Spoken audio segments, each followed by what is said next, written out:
প্রিয় বন্ধুরা, আশা করি আপনারা সবাই ভালো আছেন। আজকের বিষয় মাজারে সেজদা করা যাবে কি না। এক খ্রিস্টান বোন বলেন, মাজারে সেজদা করা যাবে কি না। যদি মাজারে সেজদা করা না যায় তাহলে মুসলিমরা কেন মাজারে সেজদা করেন। আসুন ওই নিয়ে ডাক্তার জাকির নায়েক কী বলছেন আমরা মোবাইল স্ক্রিনে দেখে নেব। Good evening doctor Zakir. আমার নাম মেরিল ডিসুজা, বোম্বে থেকে এসেছি। প্রথমেই আপনার এই সুন্দর লেকচারের জন্য অনেক ধন্যবাদ। আরেকটা কথা না বলেই পারছি না, গত কয়েক বছর ধরে আমি টেলিভিশনে মোটামুটি নিয়মিতভাবে আপনার লেকচারগুলো শুনি।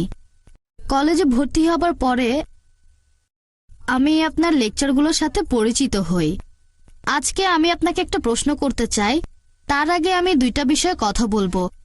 আপনি আজকে লেকচারে বলেছেন, একটা হলো ঈশ্বরের সাথে কাউকে শরিক করা, এটা পাপ কাজ, এটা সবচাইতে বড় পাপ। দ্বিতীয় বিষয়টা হলো প্রার্থনা করার নিয়ম। আপনি তখন বলেছিলেন যে মুসলিমরা প্রার্থনার সময় কপাল মাটিতে ঠেকায় আর আপনারা শরীরকে বিনীত করেন। আমি বোম্বে শহরেই বড় হয়েছি, এখানে দেখেছি, আর আমি নিজেও ব্যাপারটা সম্পর্কে পরিষ্কার হতে চাই। সেটা হলো দরগা বা মাজারের বিষয়টা।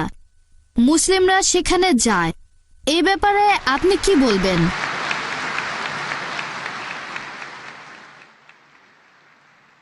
বোন খুব সুন্দর প্রশ্ন করেছেন। আরে প্রশ্ন করেছেন মুসলিমদের নিয়ে, খুবই সুন্দর প্রশ্ন। আপনি বলেছেন যে ইসলাম ধর্মে যদি আল্লাহর সাথে অন্য কাউকে শরিক করা সবচেয়ে বড় পাপ হয়, আর প্রার্থনার সবচেয়ে সেরা নিয়ম হলো সিজদা করা, কিন্তু দরগাগুলোতে কি হয়?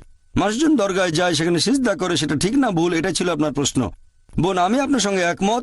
আমার লেকচারের কথাগুলো আপনি পরিষ্কার আর সঠিকভাবে বুঝতে পেরেছেন যে আল্লাহ তাআলার সাথে কাউকে শরিক করা, সেটা যেই করুক সেটা ভুল, হোক সে মুসলিম বা অমুসলিম, এটা ঠিক না। তার নাম যাই হোক না কেন, জন, আব্দুল্লাহ, জাকির, মোহাম্মদ, যদি কেউ আল্লাহর সাথে অন্য কাউকে শরিক করে সে সবচেয়ে বড় পাপ করছে। আর আমরা সিজদা করব শুধুমাত্র আল্লাহ সুবহানাহু ওয়া তাআলাকে। যদি কেউ আল্লাহ ব্যতীত অন্য কাউকে সিজদা করে সে শিরক করছে, আল্লাহর সাথে অন্য কাউকে শরিক করছে। তাহলে একজন মানুষ যদি কোনো কবরের কাছে যায় আর সেই কবরকে সিজদা করে, সেই কবরকে ইবাদত করে, তাহলে সেটাই সবচেয়ে বড় পাপ, হোক সে মুসলিম বা অমুসলিম, যে নামে পরিচয় দিক। ধন্যবাদ। বোন, আরো একটা প্রশ্ন করবেন? আচ্ছা, যেহেতু আমাকে একটা সুযোগ দিয়েছেন, তাই এই বিষয়ের উপরে আরেকটা প্রশ্ন করি, কারণ আমি এগুলো করতে দেখেছি।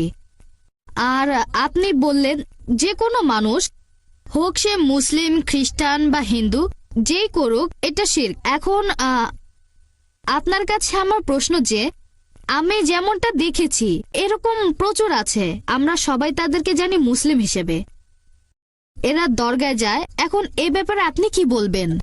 এখন মুসলিম এই আরবি শব্দটা সম্পর্কে বলতে গেলে সত্যিকারের মুসলিম যে আল্লাহর কাছে নিজের ইচ্ছাকে সমর্পণ করে, সত্যিকারের মুসলিম কখনো কোনো কবরকে সিজদা করবে না।